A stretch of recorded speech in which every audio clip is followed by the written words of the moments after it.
வணக்கம். நான் பிரேமா சுரேந்திரன். கதை சொல்லவா பகுதிக்கு உங்களை அன்போடு வரவேற்கிறேன். கதை பகுதிக்கு செல்வோமா?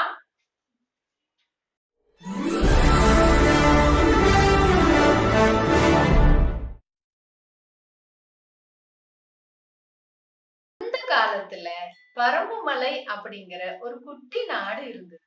அந்த நாட்டுல 300 ஊர்கள் இருந்தது. அந்த பரம்புமலைக்கு அரசனா பாரி அரசன் இருந்தாரு. பாரி அரசன் எப்படிப்பட்டவர் அப்படின்னா, யார் வந்து என்ன உதவி கேட்டாலும் இல்லைன்னு சொல்லவே மாட்டார். அப்படிப்பட்ட இரக்க குணமும் கருணை உள்ளமும் கொண்டவர் தான் பாரி மன்னன். அந்த பாரி மன்னன் தன்னோட நாடோட இயற்கை அழக பாக்கறதுக்காக தன்னோட மகள்களான அங்கவை சங்கவையோட ஒரு நாள் பரம்பு மலைய சுத்தி பாக்கறதுக்காக தன்னோட தேர்ல ஏறி போறாரு. அவருக்கு அவரோட நாட்டு மக்களையும் இயற்கை காட்சிகளையும் பாக்குறதுக்கு ரொம்ப சந்தோஷமா இருந்தது. அப்படியே அவங்க காட்டு வழி கூட போறதுக்கு ஆரம்பிச்சாங்க. ஆரம்பிச்ச உடனே பார்த்தா தூரத்துல வழியில ஒரு முல்லை கொடி படர்றதுக்கு எதுவுமே இல்லாம வழியில படர்ந்து கிடக்கிறத பாக்குறாரு. அதை பார்த்த உடனே இரக்க குணமுடைய பாரி மன்னன் இறங்கி போறாரு.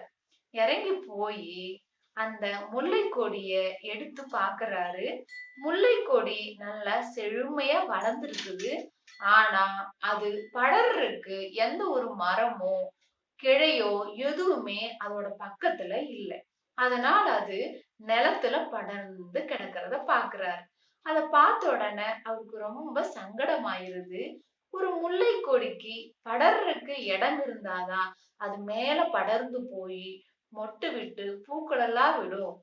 அப்பதான் முல்லை கொடிக்கு சந்தோஷமாகும் அப்படின்னு அவரு நினைக்கிறாரு. நினைச்சிட்டு இந்த முல்லை கொடிக்கு மரத்தை நட முடியாது பக்கத்துல. எந்த குச்சியாவது வச்சாலும் சில நாள்ல விழுந்துரும். அதனால வேற எதுவுமே வேண்டாம். தான் ஓட்டிட்டு வந்த தேரையே இந்த முல்லை கொடிக்கு கொடுக்கலாம் அப்படின்னு நினைச்சு அவரு என்ன செய்யறாரு தெரியுமா? தங்கிட்ட இருந்த அந்த தேர்ல இருந்த குதிரைகளை எல்லாம் கழட்டி அந்த பக்கம் கட்டிட்டு அந்த தேரை கொண்டு வந்து அந்த முல்லை கொடி பக்கத்தால நிறுத்துறாரு. நிறுத்தி அந்த முல்லை கொடிய அந்த தேர் மேல ஏத்தி விடுறாரு. ஏத்தி விட்டப்பதான் அவருக்கு ரொம்ப சந்தோஷமாச்சு. அவரோட மகள்களான அங்கவையும் சங்கைவையும் இதை பார்த்து சந்தோஷப்படுறாங்க. இது முடிச்ச உடனே பாரி மன்னன் குதிரைகள்ல ஏறி தன்னோட மகள்களோட நாட்டுக்கு திரும்புறாரு. எல்லாருமே கேக்குறாங்க, உங்க தேர் எங்க? நீங்க தேர்ல தானே போனீங்க, ஏன் குதிரையில வந்தீங்க அப்படின்னு கேக்குறாங்க. கேட்ட உடனே பாரி மன்னன் சொல்றான், ஒரு முல்லை கொடி தரையில விழுந்து கிடந்துச்சு. அதுக்கு படர்றதுக்கு எதுவுமே இல்லை. அதனால நான் என்ன பண்ணிட்டேன் அப்படின்னா, என்னோட தேரையே அது கொண்டு போய் பக்கத்துல நிறுத்திட்டு அந்த முல்லை கொடியை அதுல ஏத்தி விட்டுட்டு நாங்க குதிரையில வந்துட்டோம் அப்படின்னு சொல்றாரு. இதை கேட்ட உடனே நாட்டு மக்களுக்கெல்லாம் ரொம்ப சந்தோஷம் ஆயிருச்சு.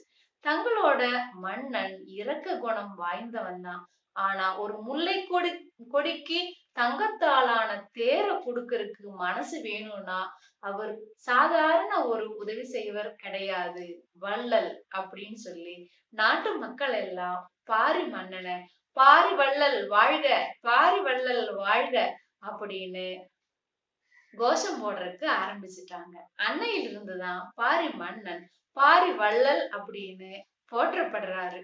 எல்லா சங்க பாடல்களையுமே இந்த பாரி வள்ளலை பத்தின பாடல்கள் நிறைய இருக்குது. இந்த கதை உங்களுக்கு பிடிக்கும்னு நினைக்கிறேன். அடுத்த பதிவுல வித்தியாசமான ஒரு கதையோட உங்களை நான் சந்திக்கிறேன். நன்றி.